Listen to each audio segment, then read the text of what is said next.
Hello, today we're talking about the Earth's atmosphere. So, we talked about the atmosphere a little bit in this class on various topics, including uh, the water cycle. We talked about how the water cycle occurs inside of our atmosphere. So, let's talk a little bit about what the atmosphere is exactly and why it's important to us. So, what is the atmosphere? The atmosphere is a thin layer surrounding the Earth. Thin layer of air surrounding the Earth. You might think to yourself, well, the atmosphere can't be that thin because I'm walking around in it and I see airplanes flying in it, and those are really high. So yeah, the atmosphere is about 60 miles thick, which can seem pretty far, but compared to the rest of the Earth, it's reasonably thin. So here's a photograph from space, and this spacecraft is above the atmosphere, but you see this white blue line right there? That is the atmosphere. So compared to the rest of the Earth, the atmosphere is a relatively thin layer. So we divide the atmosphere into five main layers. I'm not going to go through each of these layers now. You guys will have a chance to study those tomorrow. But we have the troposphere. We live inside the troposphere. Most everybody will live their whole lives inside the troposphere. The stratosphere, the mesosphere, thermosphere, and exosphere. So the atmosphere keeps us safe in lots of ways. Probably the most important way that the atmosphere protects us is that it reflects or absorbs dangerous sunlight and starlight.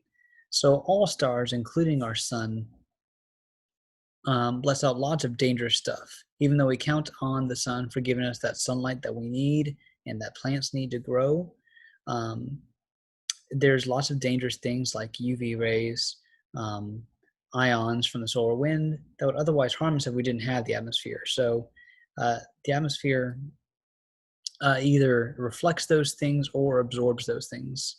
Also, the atmosphere kind of acts like a blanket. If we didn't have an atmosphere, it would be extremely hot in the daytime and very cold in the nighttime, which is exactly what happens to the planet Mercury, which is very close to the sun and has a very small atmosphere.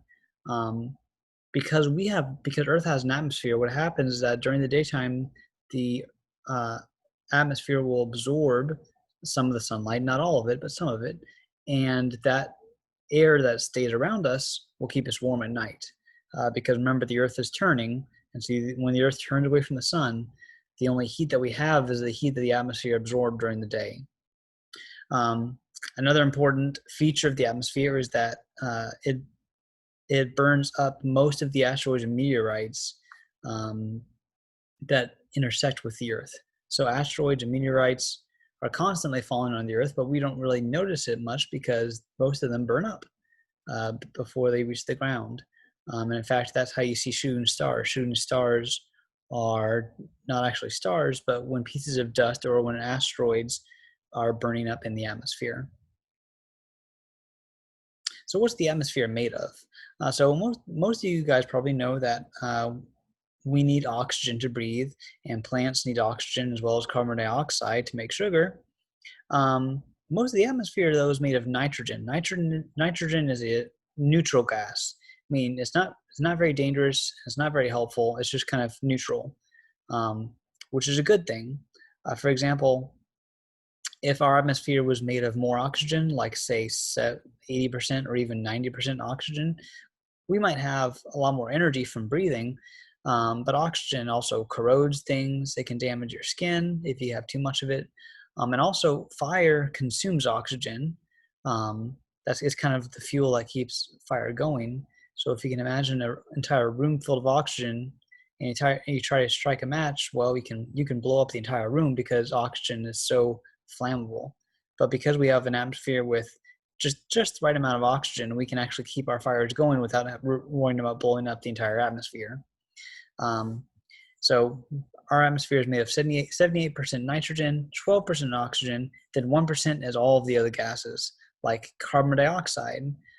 So less than 1% of the atmosphere is made of carbon dioxide, which is a very vital ingredient for plants to make sugar and grow.